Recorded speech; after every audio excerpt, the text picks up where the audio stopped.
not relate with any one flop of a show just because of unlucky. Whereas like the 3 shows before, it's like I would have talked about any of those topics. Well, if you could provide a good contrast if you don't relate to either of those 3, let's say, with your particular takes, then you're providing something new. Yeah, and then the comments hate it, and I'll never be seen again. Yeah, right. All you have to do is just go completely fully in your fursuit and say that you do not want to fuck anybody as a furry. Is that true? Just completely disconnect. Well, I don't own a suit. I blew that opportunity, and then what? I've never yiffed. I actually haven't. I guess I'm a fraud furry. I should just take this shit off. Fuck it. If you have to rent suits, that seems sketchy. I don't rent. Who would rent? Oh God. Get an STD. That's true. Sepsis. But everything. It'd be like that fucking Simpsons skit where it's just like, Mr. Burns, you have every illness. So I would definitely lead with the furry thing, and I think the thing about me, like, I'll say the same thing everywhere, anywhere, wherever I go, and it's a concession otherwise, because like, oh, that means you either don't believe what you said or you know what you said is wrong. But I also think Destiny was live streaming on his own when he went on and called Boogie out. I think they were live streaming on their end. So or doing his podcast. That's where he was like his podcast studio. Yeah, so it's not like he wasn't going to be, he wouldn't have made content anyway, but I just found it a little like it looked like he was getting in the hot seat. And now he got banned off Kick. Who knows how long, if it's even a perma ban. I imagine it's a perma ban, but also he's demonetized on X from this too, which that was confirmed. Well, that was a rumor. I just heard he was like bitching about it. Because Elon said you're right to account that pointed out. Goes, yeah, you're right. This falls in breach of TOS, but I don't know if it's been confirmed yet. Well, hopefully, either way, like if it is and if he's complaining about it, but then it just kind of shows like a lot of people's like, oh, it's Destiny. He's clearly just doing this for the drama. He's baiting, and you're all falling for it. If that's true, then it's just hilarious that he like loses everything for this bait. Like he was getting the master grift off of the assassination attempt, and now it all falls apart. Or he actually believes it. And I've never liked Destiny because it seems like this is something he would believe because his brain is so cooked from all these fake debates for over a decade or however long. Yeah. So like whatever happened, he got what he got his due. That's the game that Keem does as well. He says make everything a game, and I fucking used it to full strength when they pulled me on that fucking live stream. They're like, Zach, you came here because Woody paid you. I said, no, Keem, you want to hear the crazy thing? You paid me to fuck up your show. You did it. Fuck you. And flipped it directly on him. And he's like, I don't even know what else to say. I don't even know what else to say. I'm like, yes. How many people go into war with Keemstar and fucking win? I mean, and get Keems to stop and be like, I don't even know. Yeah, me and him squashed it, but at the time, when I first went on, and it turned into a talk about everything but Review Tech USA and Mind's beef, and then turned it let's try to get Eric to go on a date with Melanie, and they're just avoiding everything about like Review Tech. Great was 4.5 hours, and I only knew it because I played GTA 4 when it came out, and I played 4.5 hours straight. I remember being exhausted because I did game, but I would game like from midnight to 2:30 a.m. Where'd you find this casual, Zach? What's he doing on the podcast? Well, here's what happened. I know, right? But then what happened was when I started streaming in like 2015, gaming just like I would now have like 9-hour sessions. I'd sit down and zone out, and I'm just like I got multiple screens. It's because a game wasn't doing enough back then. Now I got like screens. I got a chat. I got like a monitor there. I got like TikToks. I dealt with the same shit. So I would sit there and I would play PS2 or 360 when I finally got it. And when my game would end, or like the week of the games that I was simulating when I was playing baseball or MLB or fucking NBA, I would sit there and flip back to SportsCenter and watch SportsCenter until it hit the next commercial, and then I'd flip back, switch to porn, and whack off. Exactly. Every 20 fucking minutes, it's something new. And I'd end up playing video games for like 6, 7, 8 hours. But only half that time was playing video games. The other half was jerking off and watching TV. I got 2 TVs in my living room now. I got like my big one in front of me. I play games or whatever on it, and then I have the big one over here because I like to party. And so that one will have some shit. Maybe it has like some like YouTuber with a British accent, you don't even see his face, talking about the Battlefield franchise for 4.5 hours. Like Xbox YouTube Ahoy. video like that. You know? Yeah, His brief fucking videos were retrospective. Yeah. Yeah, I love those. I love all that Mhm. shit, bro. As soon as I turn it on, like the thing is, if I turn on a YouTube video and the guy's talking about video games, and he's got like a thick European accent, like British or some nondescript, I'm like, I like this guy because I know this guy likes Battlefield better than Call of Duty. And even though there's been some Battlefield missteps, that's a telling point. Is like, I remembered like playing Battlefield 3 and Battlefield 4, and having friends on Modern Warfare and Black Ops, and it's hard to illustrate to them this game. And I've never been able to convince them because now it's like 15 years later and they're dropping like Battlefield 2040. And I'm like, dude, it wasn't supposed to be like this, bro. It wasn't supposed to be like this. But yeah, those British guys or European guys, that's the accent it's got to be. It seems like a lot of them do history too. And it's weird. They kind of do like the lore and the history of games more than just playing games. You have the higher end guys like KSI who used to play games who doesn't now. And you had fucking Syndicate. Yeah, but FIFA's different though. But FIFA's just a whole ass other. You have a whole bunch of shitheads that do fucking gaming content in the United States. I saw videos like None Tom of it's Syndicate history. cheated in his Modern Warfare Zombies. Oh yeah, I saw that thing. one. I saw that video and I was like, shit, it was a good video. I was like, imagine Wings released this video right after they had their Call of Duty beef. Shit. With Blame Truth. Blame Truth went through and he reacted to the original 1v1 with the knowledge that he possibly had a JTAG console. And he stops. And most people will remember this part. He stops in the middle. He goes into the menu. Why the fuck would you go into the menu? You can't change your class. You have a set fucking class. There's nothing you can do. So he opens the menu. You see the little light bulb pop up above his head, and he stands there for like 30 seconds. And then it goes off, and then all of a sudden he starts winning. So did Syndicate... Not a smoking gun, but like, you know, where there's smoke, there's Yeah. No, exactly. No, it's really fucking weird though, because that shit might have actually changed Wing's career. Like it actually could be. There's no way he'd be as cluttered up as he is now. In Helldivers, you can name your ship Wings of Redemption. Yeah. You could have all these different names, like the Harbinger of Morality, or the Shield of Family Values, or the Panther of Science. It has 2 words. Yeah. And like I saw Redemption there, and I'm like, no. So my ship, obviously, the SES Wings of Redemption. It's in the game. It's in the game.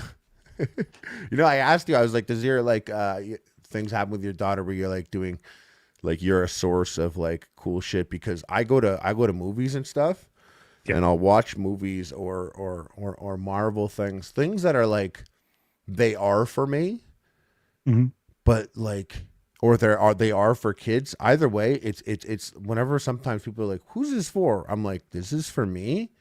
And it thinks I have like a 12-year-old.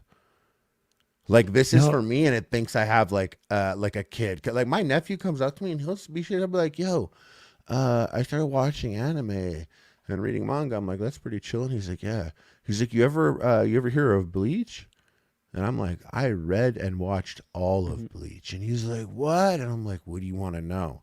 Or he'll show me pictures of like a guy on like a t-shirt, like a Marvel t-shirt, and he's like, who is this guy? And I'm like, that's Warpath or Thunderbird. Long story, you know. And like I'm like the source of that cool shit.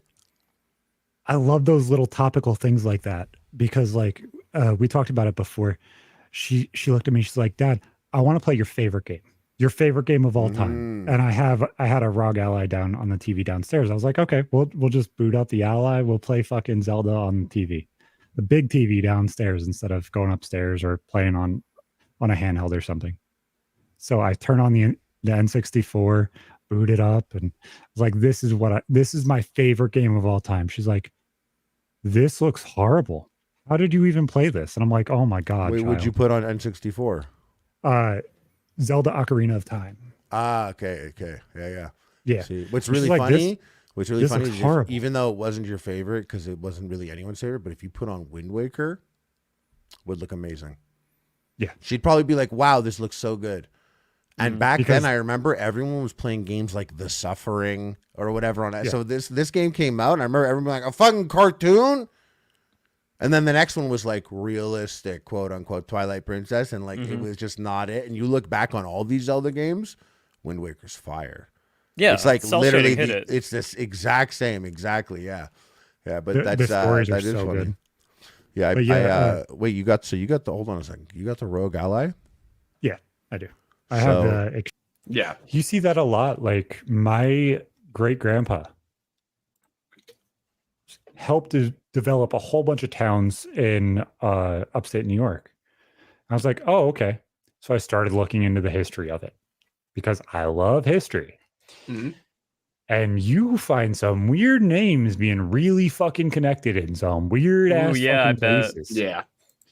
So I start going through my ancestry.com and all that shit. And I find this story. And it says my great grandpa's name. Because that has like newspaper articles and stuff, right? Nope. Has a Harley Davidson and a helicopter before his children were born. Oh. I was like, oh, okay. Let's keep looking into this. Oh, Al Capone helped found all of these towns, helped be a part of all this, and was bootlegging in the area. So then I went down that huge rabbit hole of where the fuck everything went. And I found a bootlegger that ran this area that got shot in places that I sat as a teenager and everything else. Like got shot right next to my aunt's house when she lived up here and everything else. Holy shit. Like it's so crazy finding all the weirdest little nuances where it's like, okay, this is more ingrained in everything than everybody thoroughly realizes how much the mafia and everything else were a part of everything. Oh yeah. I got it to the point where I found out exactly where it was, where he was, who he was in this group. He was the muscle for the, I believe, if I remember correctly, it's been 2 years since I looked at it. The dude's name was Legs Diamond, and he ran all of upstate New York from, I believe, about Poughkeepsie up, and all of it was his, with Boston and everything else. And sometimes he went down to the city, but he had everything up here. He ended up with my great grandfather by his side. They buried $6 million in the Catskill Mountains. And there's a full fable and everything else about it. It's so fucking cool. And I'm like, okay, do I believe this? I'm like, wait, my grandfather and my great grandfather and everybody in this family are woodsmen. They would go hunting. They would rather just hunt for all of their food. They'd rather do all of this by themselves. If they were running alcohol and they were doing all this shit, I can't say that I would put it past them for this person right here, the person that showed him exactly where to bury it, to be my great grandfather. I cannot put it past it. It just, he's a woodsman. Who else would know in the random shithole town, in the random shithole place where this will never be found, and just hide it underneath a fucking tree? In the middle of a town, not town, state park. Yeah. And boom, gone. Do you think you don't think it's still there? So that's where it gets interesting. Someone should have had to known about it, though. No, every bit that I can tell you is known. It's all public information. I have zero reason not to say it. So there is a rock formation near me called Devil's Tombstone and the Devil's Face. They went through, and between those two things, because they're on opposite mountains of each other, there's a town park there now where you can camp and all of that stuff. In that area, they say, oh, underneath the Devil's Face, you will find a tree marked with an X, and it will not be missed if you know what you're looking for. The problem is during Hurricane Sandy and Irene, everything here was under fucking water. Yeah. So is it there or is it somewhere else now? Well, what I mean is, like, if someone else knew, they might have, like, told it on their deathbed, like, oh, by the way, there might be 6 mil under here. He was killed in his sleep next to a hooker. Oh. But no one else could know? Like, someone did the hooker know? Someone that the leaked that only info? other So this is where it gets weird. The only other person that would have known would have been my great-grandfather at that point. Mhm. If I'm right in assuming that the woodsman, the bear, was my great-grandfather. Right. He had back problems, walked with a limp, sounds almost perfect like what I was told. So it works. That could be where my family got the money to buy houses and everything else. And it's like, okay, so is this money coming to me now? Is that the answer? Or is it still in the fucking woods? Because those are the only two possible answers. I mean, it's interesting. You got a really good fucking interesting. you got a really good indie horror movie going right there. Yeah. People going out and in it the even woods has to find it. It's called The Bear. Their mob grandfather's like buried treasure. Yeah. You know, Hooker killed someone. Yeah, got everything. change a few little details, and you got something there. He was shot on the stairs of the courthouse of Catskill Courthouse, where I grew up. Like that courthouse is still there to this day. They drove him down the roads that I grew up on to get to the courthouse because they didn't want to do it in Albany. They wanted to do it in Catskill and try him here instead. Yeah, it writes itself because then he can like write something in blood that's a cryptic message on his way out on the staircase. It's so interesting. It's so interesting. I do wonder if it's still there. That would be fat. Could you imagine, like, 4 generations later, you go back and you're like, maybe. And I mean, it was $6 million back then. Can you imagine? Yeah. Like, well, inflation doesn't work that way. Well, no, that true. But like, I'm trying to think like how much money it would have been. Mm-hmm. I'm not saying like if you found it now, it would be worth a lot of money. I'm just like, can you imagine just how much like what $6 million meant at that time? Like, I mean, I just did a video on a case that was from the 76, and a girl had $600. She had a ring that was worth $600 in 1976. If you were to take that value and bring it into 2024, she had a $3,300 ring. So this would have been what, 30 years before that? Mm-hmm. So who knows what actually is in there? Is it liquid cash? Was it alcohol? What was it that they stashed there? So you want to hope it's gold, because if it's $6 million in gold from back then, that's appreciated. Yeah. What does $6 million in 1920 what is the equivalent in purchasing power today? I'm going to say 25x. No. Let's see, it's gotta be more than 3 times. I'm gonna say it's probably 9 or 10 times its value. $94 million. Stream or whatever the fuck difference that so makes. Would that mean what hard drive was it having there? 516, I believe. And the people that would listen to the people that would listen to this, they know what they know. They know what a Rogue Ally is. It's essentially a Steam Deck that is. They know what a Steam Deck is. The person listening. It's a personal computer that you could play like a Nintendo Switch. It's a Nintendo Switch, yeah, and you could play your computer games. That's the Steam Deck. Is I could play everything I bought on Steam. I could play on my Steam Deck. Yeah, it just runs on Windows instead of. And I have my Steam Deck, and I love my Steam Deck, and it's so sick. But it does, it doesn't have Windows, which is a positive. You could side boot it if you wanted to. Yeah, you can. But the Rogue Ally came out a bit after, and it's it's like the more powerful system, but it runs on Windows. And that could be a good thing because you could play all your Xbox. I have Xbox Game Pass on PC. Could play like all those. I have like a whole like hundreds of other games that I would be able to play if I had a Rogue Ally. But I could do it on Steam Deck, but it's not like the Rogue Ally is like built for that kind of like you could do. It's a whole ass computer. It seems like it runs things. You know how everybody compares Mac and PC, where they're like Mac just gets everything out of the little bit that they give you and they overcharge you for it. Like it just works better in that ecosystem. Mm-hmm. It seems like these handheld PCs, especially the higher end ones like the Ally or like the Steam Deck, just over consume what they have and they kill it with the little piece of shit graphics card that they put in them or the little piece of shit CPU that they put in them.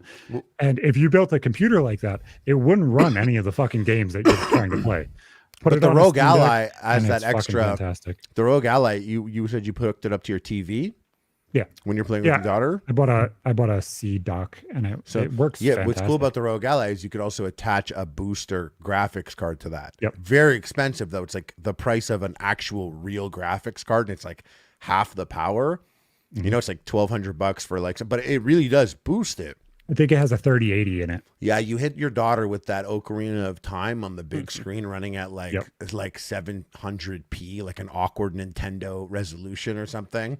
Yeah, because and you got to be like, you had to be there. We're going to grandma's and we're going to hook up a real 64 to the CRT. You need to see how it was meant to be. You need to see it like, you need to hold that goofy control. All of this. What is this situation? Why is this going to be derogatory in the end? And it's like, if I fully committed in either of those times, how many things did I miss? Did I miss my daughter's first steps? Did I miss my son going to the prom or my daughter's going to prom? Well, I am offended. You also miss learning who I am and then having this podcast. Exactly. Like, what happens if you? It's not just about you, today, bro. Well, like I'm thinking about it in like a the family thing way. Because of the tie-in with Eminem. But yeah, it's like you miss everything, dude. Everything. No, you exactly miss everything. Don't. It's like, guys, there's more to life than just one situation. There's more to life than just one problem. You could break up with somebody and lose everything. Like dealing and looking at what I dealt with. Obviously, I'm not going into it, but I lost 15 fucking years. How do you not look at that and be like, oh, I fucking wasted time? Yeah, when I had my big breakup, what got me through it was like just realizing people lose more everything. You get off lucky if you don't lose the kids, the dog, the house, the car, half your income forever. And even then, people lose more than that compared to the person that loses that. So like that was my thing. It's like people get it worse and lose more everything. So there's just a lot of everything out there to still have. Not that I attempted or anything, but it's like I still have. You know, this is how you just get out of any depression before you even get to that point. And that shit right there is the reason why I say that you talking shit to somebody shouldn't be a cancelable thing, because you're saying the other side too. You're saying, stand the fuck up, do this, or just shut up. Don't let it get that bad, because it's not. Yeah, exactly. Life, honestly, I could have lost everything so much harder. I could have not done everything by myself for 2 years. Mm-hmm. I could have, fought every single step of the way, and I could have said, you know what, I give up. And I walked into the woods and absolutely attempted again. And it's just like, how many things do I lose out on? I'm living my dreams, regardless of how hell life is. I swung a 10 out of a situation that I shouldn't have. Life is hell. You don't want huge life changes in your life, but at the same time, it's like, I could have not been there for prom. I could have not been there. I could have not gotten custody of my kids. I could have not done any of the things that I've done. And it's like, guys, you can't tear yourself up to the point where you're not able to see that anymore. You have to be able to see what tomorrow brings. And if you can't see what tomorrow brings, then look farther. It's not just one situation, it's every situation. If you can't fight the little situations of not being there for the first podcast or the first steps or whatever, then you have to see the positives in being there for those things. But I was playing so much Helldivers. Oh, sorry, go ahead. It's so interesting to watch her excitement or my son's excitement with things like, how old's your son? He's 10. He's almost 11. He's actually 11 this week. Shout out to his family. Get really, really excited with things like Call of Duty or like Harry Potter. And like you see like their fandoms and their excitement, just like you were talking about with your nephew and Bleach. It's so cool to just see a little kid's excitement and you're like, I know that already. Mm-hmm. So like her first TV show that she watched all of was Digimon, and then she watched Pokemon and Yu-Gi-Oh and just wanted to watch all of the. This is an easy choice. Public sex as a teen. Give it to me. Okay, let me see. What it is I can give you the around. number if you want. 54. Yeah, I have to look at what it's around because I have to see if I'm talking about somebody else or myself. Okay, so this was in 8th grade, and you're going to tell me that I'm full of shit, and it's okay. In 8th grade? Yes, I lost it. That's about when I touched my first boobie, you fucking stud. Carry on. Whoa. You guys getting way too much action way too early. Wait until 11th grade like everyone else. 11th grade? I had a kid in 11th grade. Fucking hell. So 8th grade was one of the hardest fucking times in my life. And not because I was getting laid at the time. Right. I was only getting I- laid 5 times a week. It was rough. Yeah, she was only allowed to spend the night on the weekends, guys. Do you believe that? Fucking hell. Sometimes I had to go over to the religious girl's house. Risky. So, yeah. You had to be under blankets and hope that her mom didn't look. Just playing the Game Boy. Pokemon's under there. Oh, no, it was weird. Her religious mom was getting fingered in the kitchen, and it was a big fucking thing. The entire situation was fucked shit. My baby wanted to watch Pokemon. She knows half of the Pokédex. She's fucking just under 4 years old. Knows all of the Pokemon in this entire book that's like this fucking thick. Sits there and asks what they are, asks what animal they.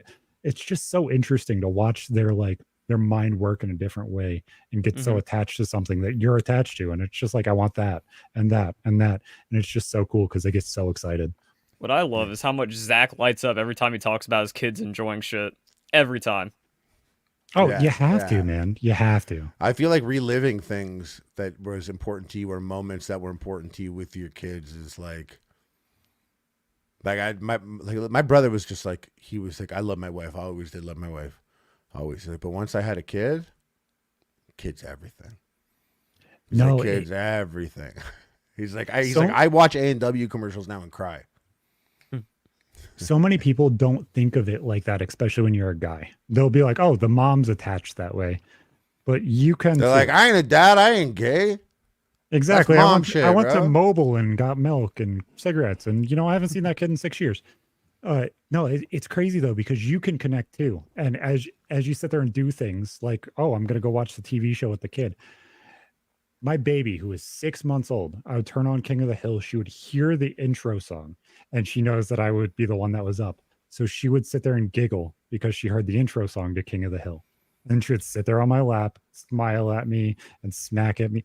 At 6 months old, and just fuck around. But she knew that there was a connection with that specific song and her specific time with me. And that's just, it's so unique. And you don't get that unless you actually have the time and the energy. So how much time and energy you put into them at 5 translates to how much time and energy they'll give you at 10. And I got to be honest, from an outside perspective, it actually, I believe it is and should be much easier to relate to a child today than ever before.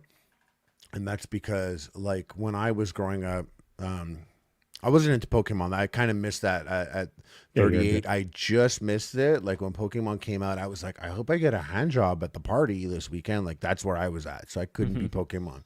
I was sneaky Dragon Ball, though, because I was, like, for big boys. Or at least I thought, But if I liked Dragon Ball, which I did, this is something that was on so rare at a specific time. I even had to order like the whole Brawly movie. It's the first thing I ever ordered from eBay in like 2000. There's no way my parents had ever watched this Japanese cartoon with screaming. She doesn't know who any of these people are. The subtitles, no way. Before that, younger than that, I liked Power Rangers. So, unless they were there at 4 p.m. till 4:30 p.m. Monday to Friday to watch it on YTV, there's no way they would ever connect with this. All it was to them was like a toy that I wanted. Ghostbusters, yeah, they saw Ghostbusters, because it was like a movie. That was a movie that was, it could have been for adults, could have been for kids. It was like a big family thing, So they get a little bit of that, but if you want to connect with a kid today, you can go look at their history. You could see what they're looking at. If you see your kid loves Marvel, there is access on Disney Plus. Yeah, there's Disney Plus, and you can watch every Marvel movie with your kid. You can maybe they like Star Wars, maybe they like Dune, and it's so easy to up to a certain age to participate along the way with these interests that would have been like, oh, your kid likes Dune. What are you going to do? Read the Dune book with him? No, but you go see these movies and watch a couple YouTube videos with him. There's so much that you can kind of get into that it's not like the kids bouncing around. You're like, my parents would be like, oh, that's just some kid shit. It's kid shit. Is that where you think the whole cyclical action of all the remakes and everything else from our childhood kind of comes back for us to and our be kids positive now? I think that's we all actually us. can connect. You look at the Ghostbusters stuff, that's for us, or someone like me who's 38 and they think I have like a 12-year-old or something. Yeah. And that's who's going to see Ghostbusters. So I could be like, yo, this was the shit back then. I remember I would make him watch all the old ones, and then we go, and like the movie you watch it thinks I have a kid. It has these moments that I'm like, I'm stoned by myself, no kid. I'm like, this ain't hitting for me like you think it is, bro. It's not. The kid's not here. I don't have a kid. Great. Who the fuck knows? No, it's like that's the one positive of that cyclical nature of nostalgia and how we're actually going through and recreating the same content over and over and over again. Is now we're looking at everything through a parent now. Obviously, you could be at this point of somebody like 12, 10 years old, and it would work out perfectly. So it's like, it's almost like they psychologically, as people, we understand that our kids are very, very similar to us. And they will like things that are very, very similar to us if they are in relatively similar environments. And if you're there, it's a relatively similar environment. So if you allow them to understand, hey, this is what I like, and they say, oh, dad likes this, they enjoy it, it grows and it fosters. And it's just really interesting, honestly. But it's weird to see that cyclicalness to it. Yeah, but it's also because the people running shit now are basically mid-30s and up. So that's like me, and it seems like we don't want to let go of our shit. Like whatever was popular throughout like our lives is still here.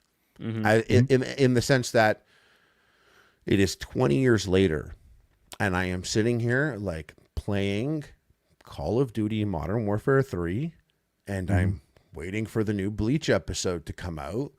And it's like, and you know, hearing some news about Star Wars. It's like there's all these things that were there my whole life. They've never left.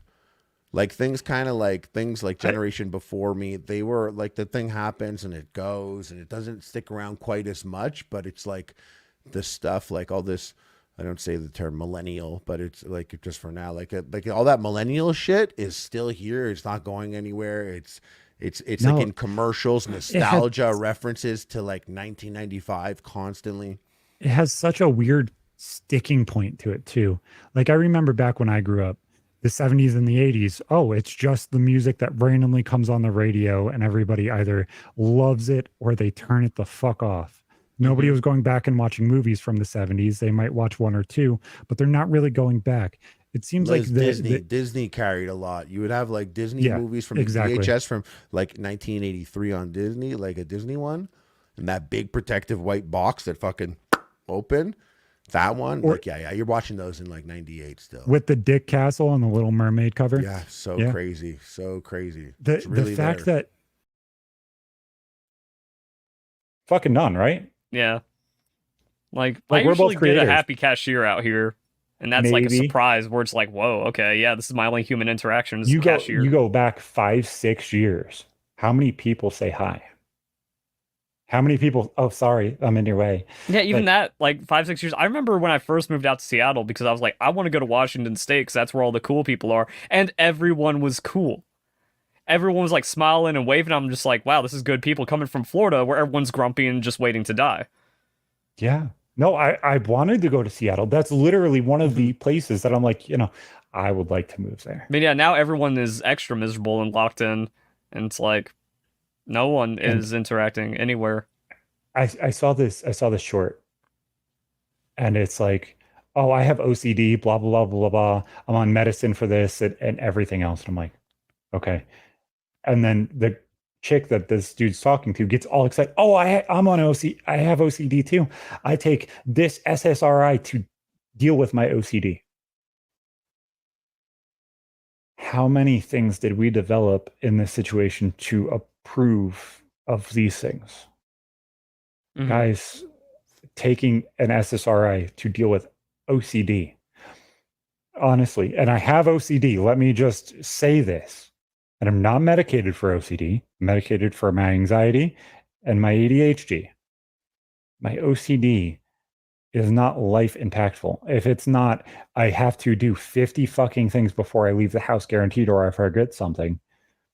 You 0% of the time should be on medication for it.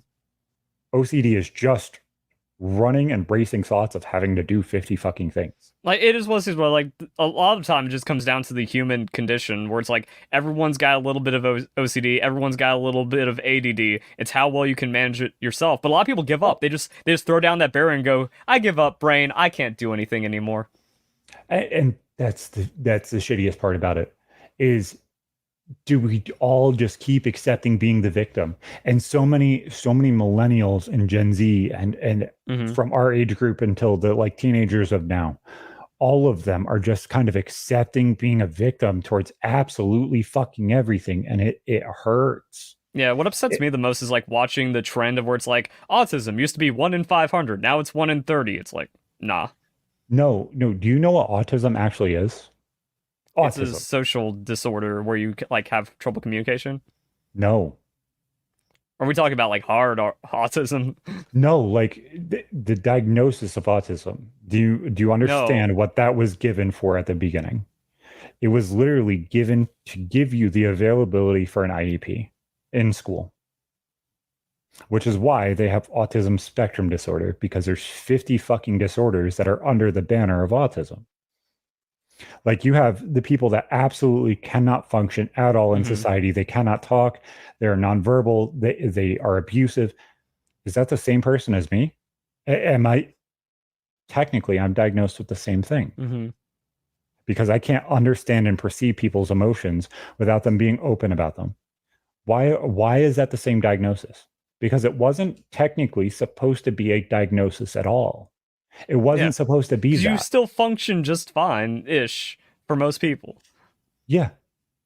But as a whole, if you look at it, at what a diagnosis for autism is it could be anywhere from ADHD to OCD to being nonverbal, non-available, which is why I think that everybody fights against the whole functioning, high functioning, available. Like, no, somebody's diagnosed with autism.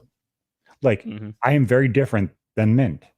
Mint is very, very functioning. She's available to do a lot of things, but her abuse put her in the situation she's in, just like my abuse put me in the situation I'm in. But yet it's me who's broken and unavailable to do things. Like, I don't grasp that. I don't understand that. That to me is weird. Like, I don't understand. Yeah. And going back to like how everyone is just like, oh, I'm this, that, this, and then they find someone's like, I'm this, that, oh yeah. Where it's like, I've been on using dating apps and it's wild some of the profiles you find. Where it's just like, that's the first thing you put in your line is like, I'm autism spectrum, ADHD, OCD, I need this, and this, and trauma. I'm like, you are really selling yourself as a partner, and it seems like you've gone too deep into it to actually like try to find someone. And it falls back into the level of the same exact shit that people are doing to hide their misdeeds. Oh, I'm too much acceptance of like just too much acceptance of that and too much complacency to be like, nah, this is not how it's supposed to go, and that's why everything's weird. Yourself is so much different than what everybody says everything else is. Yeah, Fansly is great. I mean, I think they started their marketing being like, oh, just have your fan content here. It just so happens that there's porn here. We allow porn, and then it's Patreon, but 18 plus is cool. Yeah, it is like. I wonder if they're good for harder language. Maybe we should just start a Fansly page with fucking retard and fuck and all of the bad words you're not allowed to say on Twitch and YouTube, and just release full episodes. That'd be interesting. Just completely uncensored. I don't know about their policy on that. I don't know. You have to read the terms of service. But like, what I do, that also means we could take off our shirts and just get a little bit extra traffic. Exactly. Yeah. Tits for donos. That's all. Exactly. You could really see why Stakes is a guy too. Like, yeah, I don't care if my tits are out there. Actually, already out there on my Facebook because I'm like going fishing. I'm on a boat going fishing. You're going to see some male tit. It's fine. Exactly. The live streaming function on Fansly. And I have I grew up pretty rough in a lot of ways. So one of my survival techniques is when I meet a new person out in public, I almost always size them up very quickly. How old are they? How strong are they? Do they have any limps? Do they move fast? Visible scars, visible tattoos. gender, likely weight, likely mobility, just suck it in real fast to like evaluate them as a person.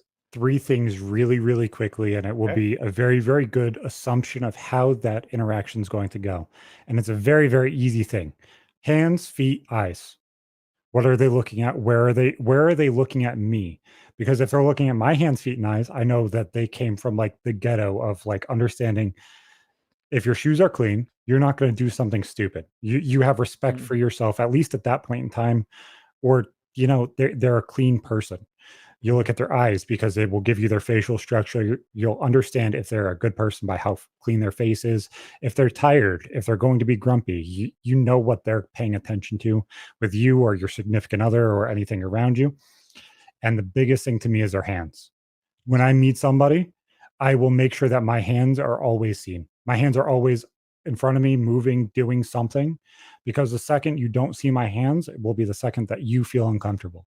It will be the first thing. Like if I met you, Drifter, in real life, first thing I would shake your hand, not only out of respect, because it's a respect thing too, but then you know my hands are okay. I'm not going to go stabby, stabby, stabby or shoot you because you can see my hands. And this is the biggest example of this. And this is the easiest thing to point to. I was in a local grocery store parking lot with my ex-wife, my wife at the time, and we got blocked in by 2 cars. And there was a car space that was probably half of the size too small because the asshole that was parked on one side of it was in a Jaguar and kind of just overstepped the parking lot a little too much. He was like on the line, not across the line, but on it. And we got boxed in. So we had to pull into the parking space because both of them were honking their horn. The car behind us and the car in front of us that were facing us, they weren't moving. So my wife had a panic attack and decided to pull into the parking space next to the Jaguar.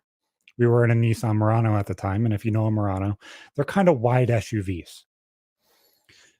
She pulls into the parking space. And as she goes into the parking space, she essentially drove over the entire rear quarter of the fucking Jag. And I'm like, fuck. Just fuck. Because I live in a shitty fucking town with like 25,000 people in our county. Half of it's black. Like half of it's some level of mixed. There's a lot of gang activity and a lot of violence. We are number 5 in all of the counties for violence in New York State. The first 4 are New York City. So that's not good. No. I'm like, sit here. I'll deal with this. She's pregnant at the time, having a fucking panic attack, bawling her fucking eyes out. These people run out of the pizza place, and the dude's hands were in his fucking pants. And I'm like, fuck. This is not going to end well. I'm either going to end up shot, stabbed, or end up having to hurt somebody very fucking badly because I'm not going to let her fucking deal with this shit. It's not her job to fucking deal with this. She's breaking the fuck down and having a BPD fucking moment because she can't fucking handle it. Dude runs up to me and starts talking to me. And I watch his wife walk over to my wife's door and starts talking to her. I'm like, this is going to end bad. Because this dude is like elbow deep in his fucking pants. I know for damn sure he has his hand on a knife or a gun. Like, let's just be honest. You walk up to somebody with your hand and your elbow is at dick height, you're grabbing something and you're not grabbing your dick. We all know that you're not grabbing rage your dick. boner. You're just jerking it while you go in with the other hand. I'm like, dude, first off, sorry. She's a fucking idiot. She had a panic attack and ran over your fucking car. That's on her. Let's be honest. I know that's exactly where this goes. Do you need me to call the cops? I'll call the cops. We'll handle this with insurance. Everything will be taken care of. Like first hand. Yes. I'm sorry. I apologize. Like give up the standard of I am right because I'm not right. In this situation, I need to apologize and fix this before I turn into a fucking pincushion. I don't want to be a fucking pincushion. I don't have piercings for a reason. And within 10 minutes, I had him completely disarmed. He was showing me his hands. He was calm and level-headed. He's like, man, I own a car detailing shop. I own a body shop. I'll have my car handled. Do you want your car handled and taken care of? Because I'll take care of it right now. just by being open, honest, and like apologizing and putting that foot forward of like, I will do this fucking legally and I will fuck myself right now in front of you because, you know, I understand that's my job too. She fucked up. Let me handle the situation. And it turned into, no, I'm sorry. I got 5 phone calls from that guy apologizing, asking me if he could fix the Murano. Well, you treated him with respect, which I'm assuming in the area is an uncommon response. He probably had his hands in his pants because he was expecting you to start shit. Why'd you go on the line? If you weren't on the line, this wouldn't have happened. And now we got a problem. You're on public freakout. Yeah, no, exactly. Yeah, exactly. But what you said, like when when you $120,000 car, like you have every right to go stabby, stab. I understand it. I get it. Yeah, and Drifter, you said you have like a checklist of things you look at people. Mine isn't that intensive, but it is like the first thing I look at is face for like demeanor. It's like, is this dude looking for trouble? Because you can see if someone's looking for trouble. I'm now going to adopt Zach's thing about the shoes though, because I never thought like, oh yeah, clean shoes. At least this dude's respectable, kind of thing. But yeah, it's like face and hands, like demeanor, posture. Try to get like some feral shit out of him. It's like, all right, let's see how this guy's going. And then when it comes to other appearances, I'm a single guy in Seattle. I have to have pretty tuned radar for certain things, and that's kind of like, I think I'm pretty good at figuring out who's what. But apparently, and I brought this up, I guess we all have some degree of trauma that forces this. People without trauma or without this habit don't do any of that at all. Not even the first step. And it's probably more relevant since we're mostly talking politics today. They genuinely, their first impressions about a person's sex, gender, orientation, everything is their clothing and not how the person looks. And that's completely backwards to the train that I'm on. And it kind of puts me in an odd spot sometimes. I've been told that that's wrong to do, and I disagree. My girlfriend was completely confused by it. We had this conversation literally just the other day. I didn't mean to step on you. I apologize. I'll stop talking in a second. We literally just had this conversation the other day. She's like, why do you pay attention to so many things? I said, you don't know the half of it. Every single person that walks past you, if I feel like they are slightly different, not color, not race, not gender, just a problem in some way that I feel like it could be a problem, I move you. I move my daughter. I make sure that you guys are out of the way. Even if it means put you by the road, you will be moved without you even realizing it. Your purse will then be put on the other side of you. I will move you out of the way so that way I am the first person that is pushed into the situation if there is something within seconds, and you won't even pick it up. You won't realize it. It will be done intentionally without you even realizing. And she's like, fuck, I'm going to pay more attention to that. I was like, it's not a big deal. It's what a guy does. It's what a guy's supposed to do. Color things. And everybody's like, oh, how the fuck do you say that? And I'm like, you thought about what I was saying? You think about what you're saying and visualize it enough to the point where, this will really gross them out, or this will really squick them out. I was in high school. I killed Would You visualize Rather. It? Yeah, exactly. I was always like, would you rather, it was always something like, pop this teacher's ass pimple with your teeth and have the pus squirt in your mouth, or fuck your dad. But I always ate that shit up. And I was always like, you have to answer or the Holocaust happens again, but this time to your people. The one that I always resorted to was, imagine your grandma, spread eagle, laying on your back. I don't need to hear this again. I don't care about any other. I'm going to talk over Zach. She's dead. Go on. And every single time, by the time you start saying that it's so moist that it looks like oil, everybody gets really fucking squicked out. And I'm like, why the fuck do you feel so awkward right now? Why are you so uncomfortable just by words that you're imagining what I'm saying when I told you I was being fucking perverse for a reason to make you feel awkward? Why is your mind going to picturing it? I'm trying to respect you by listening, and you're torturing me with this. I gave you my trust. I gave you my mind apple, and you turned it into something gross.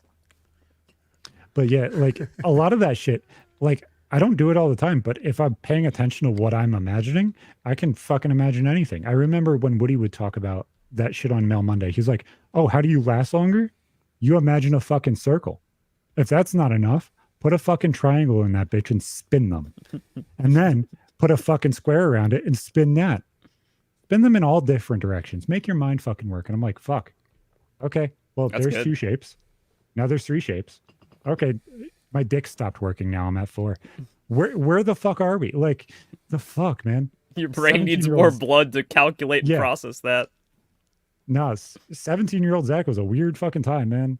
But I remember doing that shit, and I'm like, mind apples. People are still on apples. That takes up their Some people can't even see the capacity. apple. I don't know. That's why you have to say mind apple. It's like, yo, wait, you can't see anything in your mind. There's nothing. And is that okay? Maybe that's okay. Yeah, but it's okay. But it's fascinating to the people that.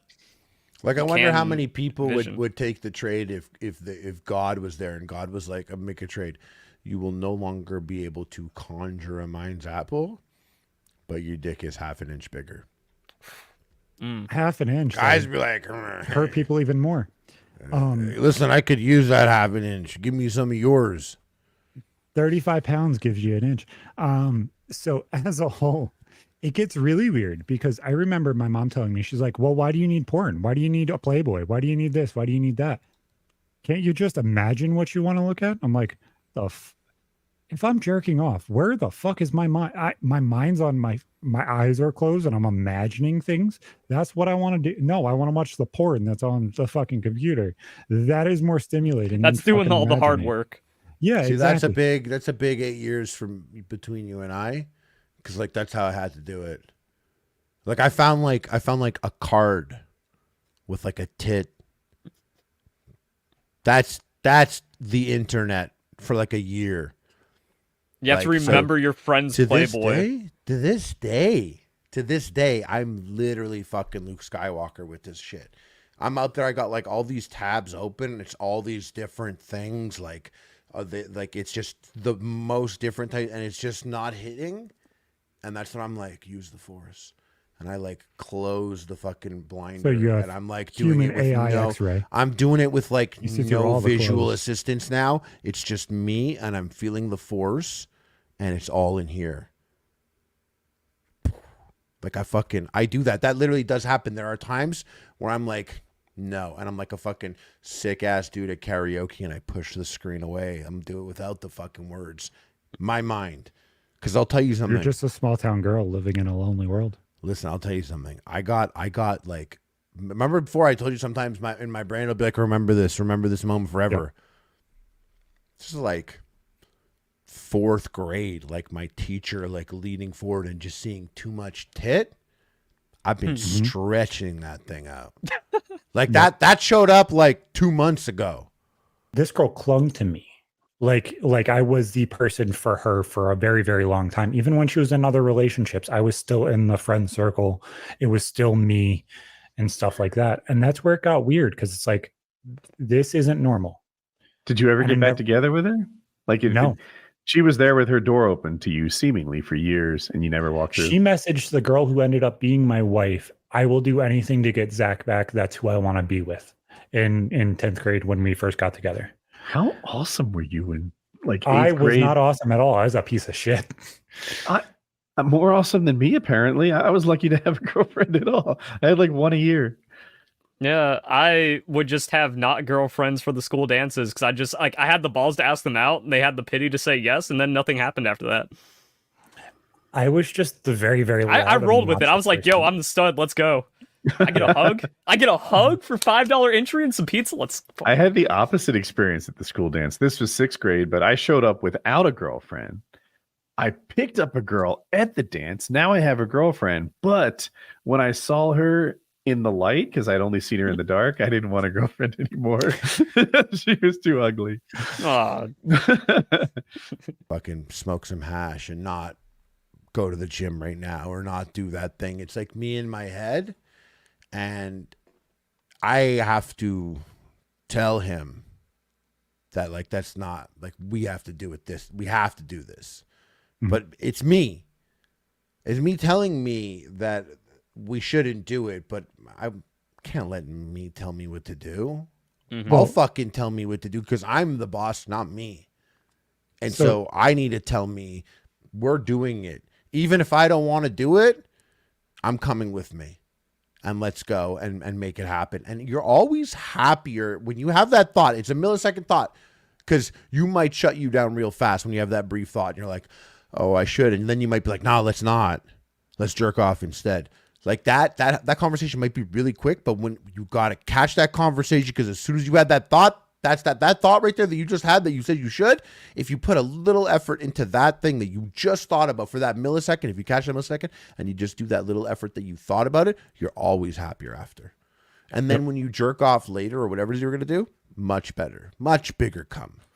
The crazier thing is, okay, so sit here and mentally say hello to yourself to the point where you hear it, nobody else says it. Whose voice is it? It's mine. Did you say it? Yeah. No, you didn't. You fucking weirdo. You didn't say it. You didn't verbally say it. It's not you saying it. It's I your hear it mind like it's being said. Yeah. It's my inner exactly. monologue.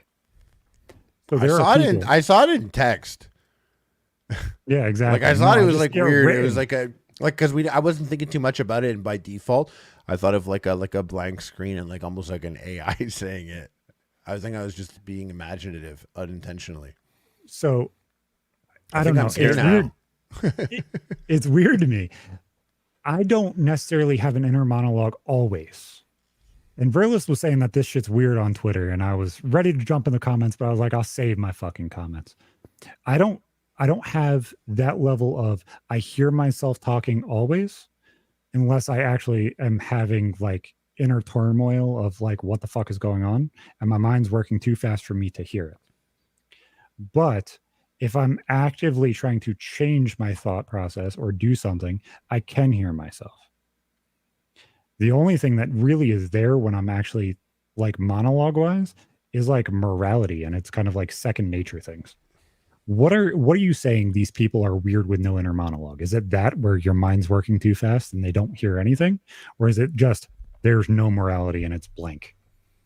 That's a complicated one because this inner monologue thing, it's like the internet loses its mind every time an article comes out. Are you familiar with it, Harley? Yeah, I've heard that, and I it made me like question. I'm like, well, yeah, I think. Wait, am I an NPC? I think I can hear. Yeah, I'm like, I think, but I don't know if it's me in my brain. Like, yeah, so we're gonna jerk off, and then we're gonna play Helldivers. You got to get hash. Like, it's just like they're I gotta get flashes 3 of hot things. loads Like, today. Yeah, it's just like flashes of things that I'm like that. Like maybe there's like a checklist or something like, but it's not me being like, okay, Harley. Now we're gonna go. Like, I don't have that. It seems like that subconscious level isn't given to everybody to where they can perceive it and say, oh, well, I have this level. Because I think that level would be higher than you talking to yourself and you hearing your own voice and there being a connection there. What do you because guys you're being hear a when you talk to subconscious yourself? thing. Is it do you like you're talking to you? It's yourself like talking to you. Yeah, my it's shit's like in a TV show where they're like talking back and forth with themselves on whatever discussion's going on. I don't have that. Like you'll be in the mirror and you'll like be like in your head like, get it together, man, get it together. Mm-hmm. So Or it's like your entire I have like the life is fridge narrated open by Verlisify. Yeah. I'll have like my brain will sometimes be like, remember this forever. This is hilarious. Remember this. Oh my God, I can't believe this is happening. Those things. But Or I like- don't have like it's not like I'm there all the time.